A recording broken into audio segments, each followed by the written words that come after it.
Sound of Terror by Don Barry. What is more frightening than the fear of the unknown, Johnny found out.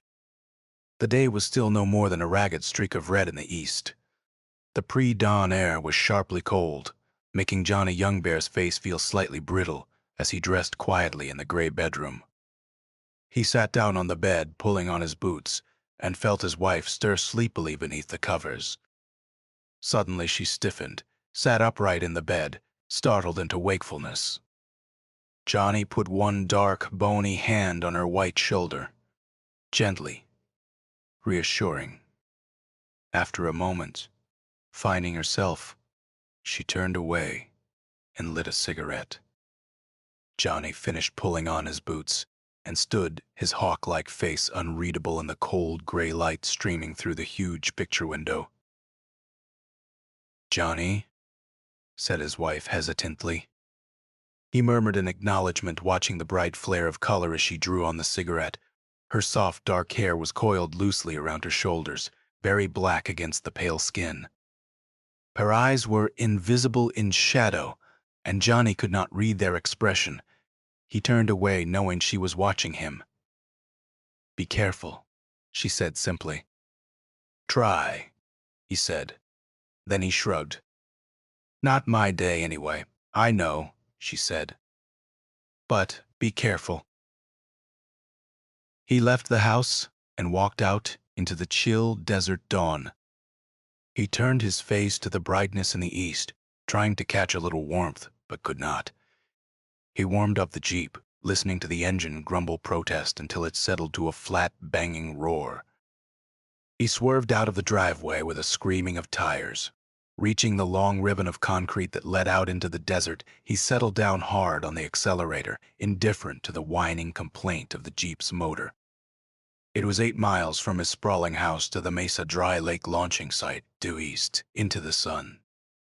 He pulled to the top of 6 Mile Hill and stopped in the middle of the highway. 2 miles ahead was Launching Base 1, throwing long, sharp shadows at him in the rosy dawn light. A cluster of squat, gray block houses, a long runway tapering into the distance, with an Air Force B-52 motionless at the near end. That was all. Except the ship towered high, dominating the desert like a pinnacle of bright silver. Even silhouetted against the eastern sky, it sparkled and glistened. Impassive, it stood, graceful, seeming to strain into the sky, anxious to be off and gone. The loading gantry was a dark, spidery framework beside the ship, leaning against it, drawing strength from its sleek beauty. Johnny watched it in silence for a moment, then turned his eyes up to the sky. Somewhere up there, a tiny satellite spun wildly about the Earth, a little silver ball in some celestial roulette wheel. Gradually, it would spiral closer and closer, caught by the planet's implacable grasp, until it flared brightly like a cigarette in the heavens before dissolving into drops of molten metal. But it would have served its purpose. In its short life, it would have given man knowledge of space, knowledge enough that he could go himself, knowing what he would find in the emptiness between the Earth and the moon, or knowing nearly what's it like out there. The satellite answered partly. The ship would answer more. Johnny slammed the Jeep into gear, hurtled down the other side of 6 Mile Hill. Through his mind ran the insistent repetition of an old song he knew, and he hummed it tunelessly through closed teeth. "I had a true wife, but I left her. Oh, oh, oh." The Jeep skidded to a halt beside control. Mitch Campbell's green station wagon was already there, creaking and settling as the motor cooled. Control was full of people, Air Force, brass, technicians, observers, enlisted men of indiscernible purpose. The room hummed with the muted buzz of low, serious conversation. Mitch Campbell sat in one corner, apparently forgotten in the confusion. He had nothing to do. Not yet. He was already in flight dress, holding the massive helmet in his hands morosely. turning it over and over, staring at it as though he thought he might find his head inside if he looked carefully enough. "Morning, Colonel," said Johnny, forcing his voice to be casual and cheerful. "You were up early this morning." "Morning, Colonel, yourself," said Mitch, looking up. "Big date today." "Well, yeah, you might say so," Mitch said, smiling faintly and with obvious effort. "Thought I might go once around lightly," he said, hooking his thumb upwards. Upwards through the concrete ceiling, into the air, through the air, up where there was no air for a man to breathe. Once around, lightly around the world. Lightly. "Tell you what, Mitch, Og, tell me what," he said. "You like the movies?" Johnny asked. "You like to get a little adventure in your soul? You like a little vicarious thrill now and then?" "Yeah, I like that. Tell you what, we'll go." "No, don't thank me. We'll go tonight, 8 o'clock. You come by, wives and everybody." Mitches asked, "Why not?" Johnny said. "They're cooped up in the house all day." They both knew the wives would be in control in an hour, listening to the radio chatter, waiting, eyes wide, shoulders stiff and tight. "Fine," said Mitch. "Fine." A crew chief came up and touched Johnny's shoulder. "Colonel Youngbear," he said, "observation is going up." Johnny stood and looked out the tiny window at the red-painted B-52. "See you tonight, Mitch, 8 o'clock. Don't forget Weston's." "See you," said Mitch. He looked back down at the helmet and was turning it over and over again when Johnny left. The observation B-52 climbed. Screaming. Johnny lit a cigarette and watched out the port at the contrails, rolling straight and white, behind the jets. He sat by the radio man, a sergeant, ignoring the rest of the officers in the converted bomb bay. "Hope he makes it, Colonel," said the sergeant. "He'll make it," Johnny said, flatly irritated. Relenting, he added in a gentler tone, "The pilot section breaks away. If he gets in serious trouble, he can dump it and ride the nose down, like a bird. He'll make it."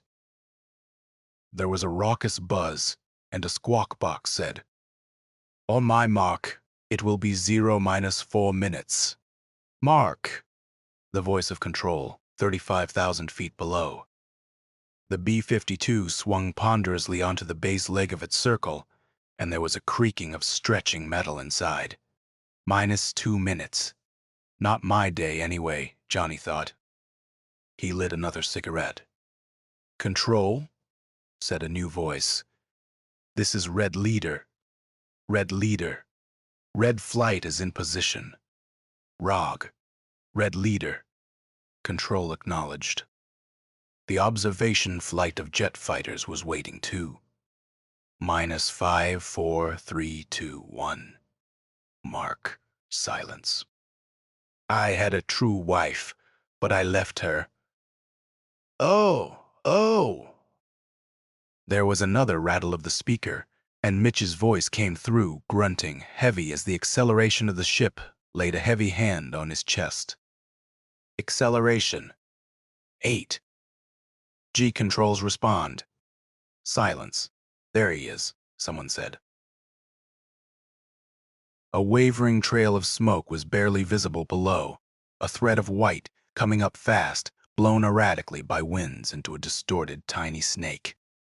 "Altitude," said Mitch's voice. 40,000. Acceleration. Dropping." The white snake wriggled up to their level, rose above them. Johnny could not see the silver head. "Altitude, 65,000. I have a loud, very high buzz in my headphones. I am going to there. It's gone now. Went out of my range." His voice sounded wrong to Johnny, but he couldn't pin it down. "Altitude, 105,000. Beginning orbital correction. Beginning. I can't, I am. The voice became unintelligible. It was pitched very high like a woman's, and it sounded as if his teeth were chattering. "Mitch," Johnny pleaded softly. "Mitch, baby." "Dump it, boy. Come on home. Now, dump it." There was no more from the speaker. A confused babble broke out in the bomb bay. The sergeant fiddled with his dials, frantically spinning across wavelengths, trying to find a word. The confusion ceased when the speaker rattled again, seeming hours later. Hello, Control, this is Red 3. Do you read me?" One of the fighter flight. "Rog. Red 3. Go ahead," came Control's voice from below. Control, I have a flash and smoke cloud on a bearing of 37 degrees. Red 3. What altitude?" "None," said the fighter pilot, on the deck. After a moment, Johnny climbed unsteadily to his feet, in the midst of a booming silence. He made his way back along the catwalk to the head, where he retched violently until the tears came to his eyes. 3 weeks later, Johnny sat in Dr. Lambert's office. He watched the lean, graying psychologist turn off the tape recorder, watched him methodically tamp tobacco in his pipe. "That's all she wrote, Johnny," said Lambert finally. "That recording of Mitch's voice is just about all we have. The ship was under full power when it hit. There wasn't much left."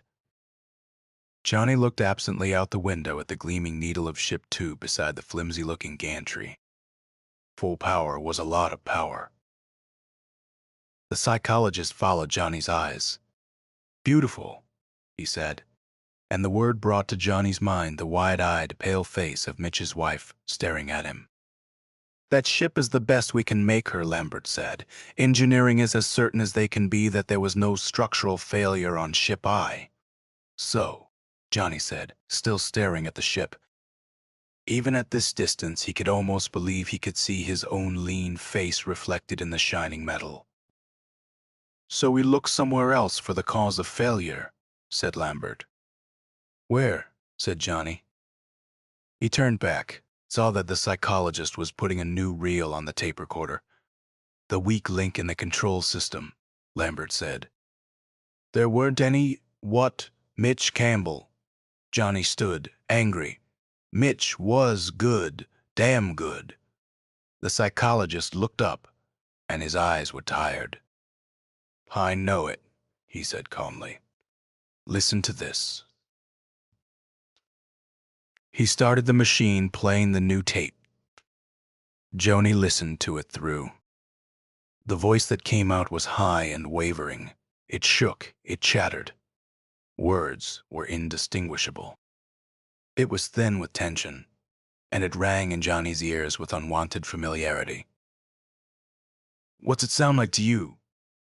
Lambert asked when it had finished. "Like Mitch's voice," Johnny admitted reluctantly.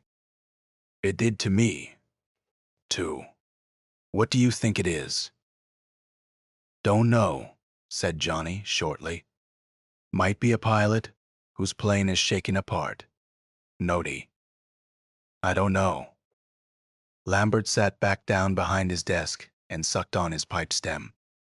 He regarded Johnny impassively, seeming to consider some problem remote from the room. Abruptly, he stood again and went to the window, watching the ant-like activity around the base of Ship 2. "That was a madman's voice," he said. "I made the recording while I was interning at a state institution, so mad with fear," Lambert said. "Pure. Simple. Unadulterated. That was the sound of terror you heard, Johnny, terror such as few humans have ever known. That man knew such fear he could not remain sane and live with it. I had a true wife, but I left her." Oh, you think Mitch, you said yourself the voices were alike," Lambert pointed out. "I don't believe it. Don't have to," said Lambert, turning from the window. "But I'll tell you something, Johnny, that ship," he hooked his thumb out the window, "is a very big toy.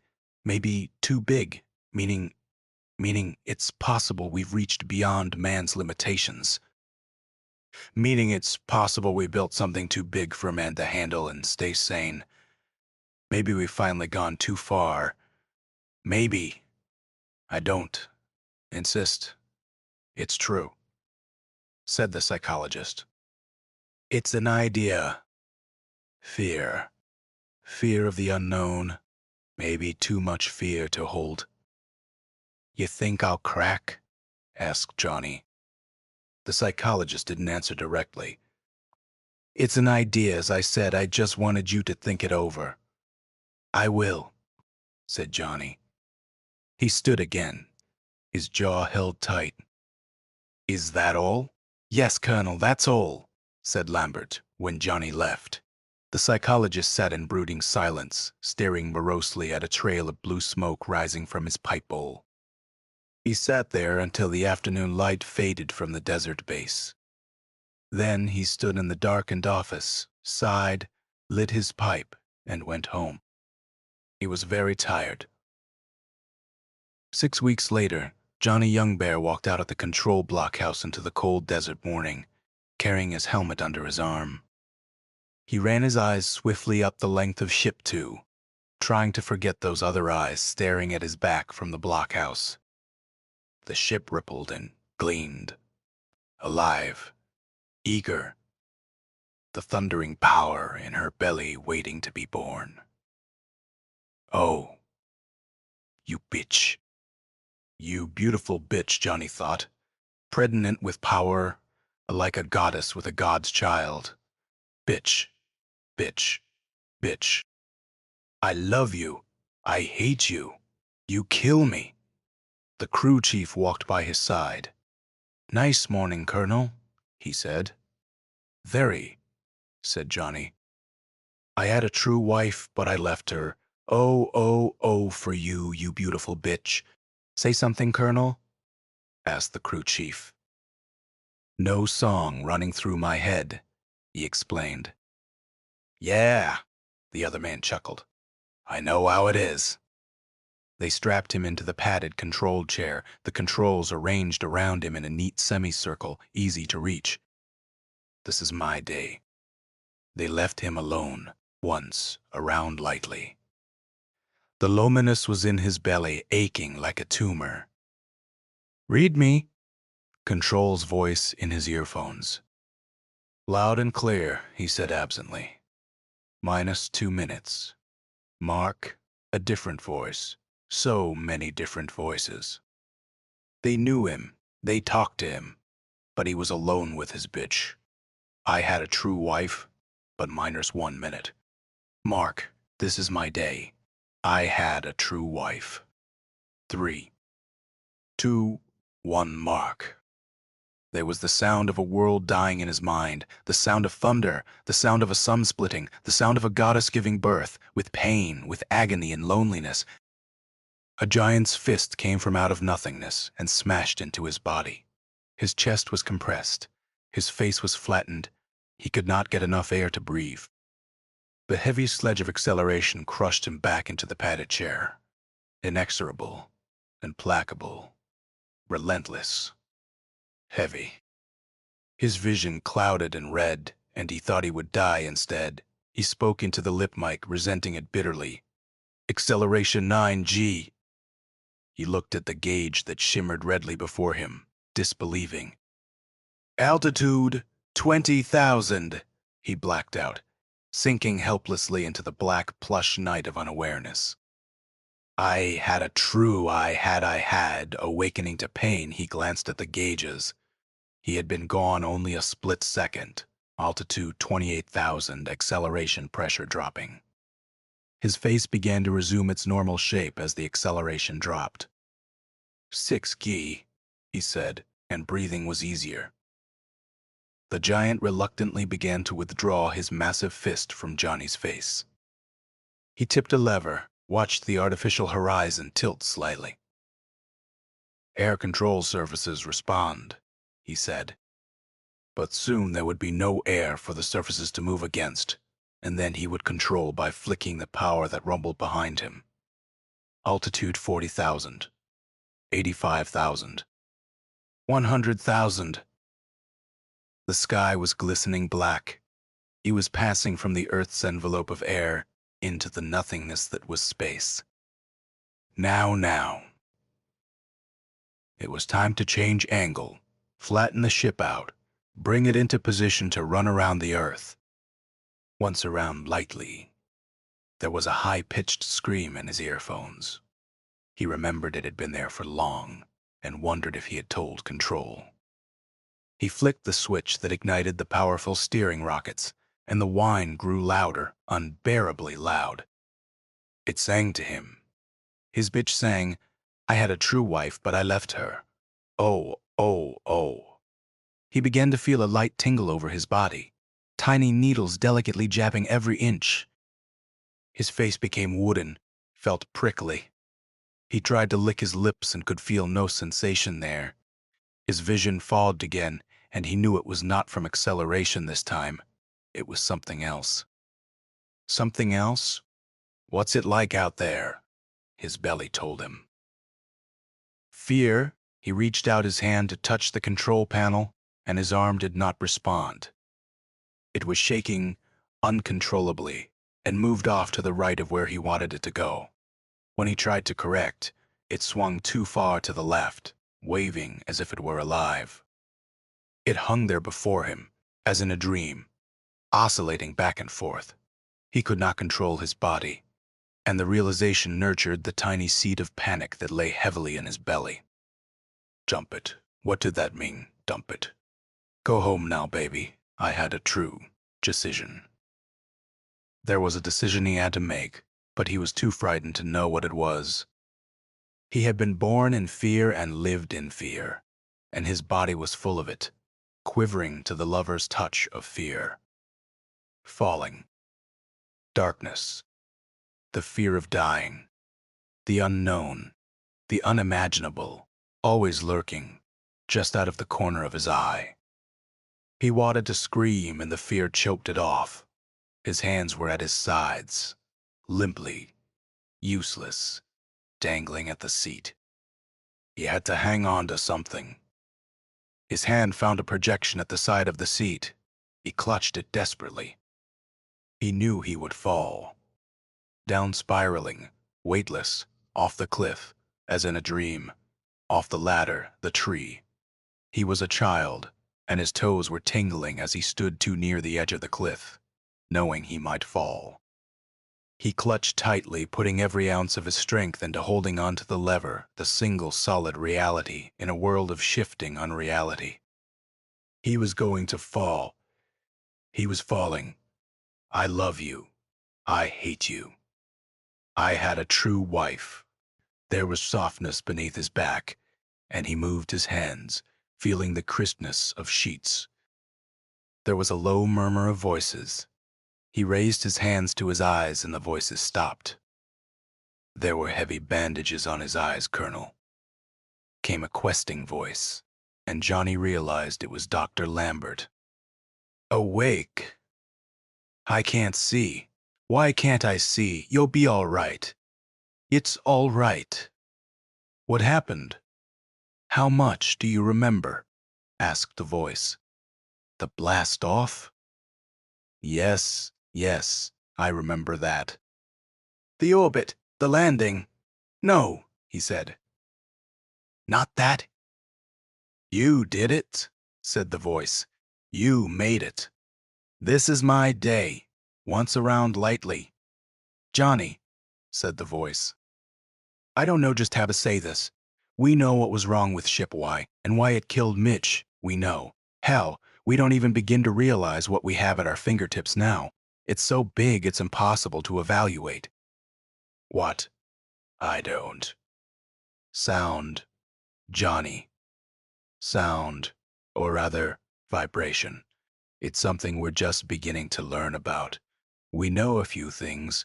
We know you can boil water with sound if the frequency is high enough. And you can drill metal with it, and it does things to the human body. There are frequencies of sound which can act directly on human nerves, directly on the human brain. It means that if we know the right frequency, we'll be able to produce any state we want in a man, any emotion, Fear, anguish, anything. When the steering rockets were cut in, the ship began to vibrate. It generated frequencies so high that ordinary human senses couldn't detect them. And when your nerves were exposed to those vibrations, it produced fear, pure and absolute fear. Motor control went, rational processes went, all the nervous functions of the body went out of control. Your body became a giant tuning fork, and the frequency to which it vibrated was fear. I can't remember. Sanity went too, Johnny, said the man softly. You could not stand that fear and remain sane, so something cut off. That was what happened to Mitch. How did I get back? We don't know. The films show your face suddenly going blank. Then you flew. That's all. We hoped you could tell us. No, I don't remember. There was something in you so strong it overrode everything else, even the fear. We'd like to know what it is. We'll find out, Johnny, and it will mean a lot to the human race when we do. This is my day. Is my wife here? There was a cool hand on his forehead. Yes, Johnny. Well, he said helplessly. Well, how are you? I am fine, Johnny, she whispered, and there was the sound of tears in her voice. I am just fine. He felt the warm softness of her lips on his. I had a true wife, but I left her. And then he came home again. End of Sound of Terror by Don Berry.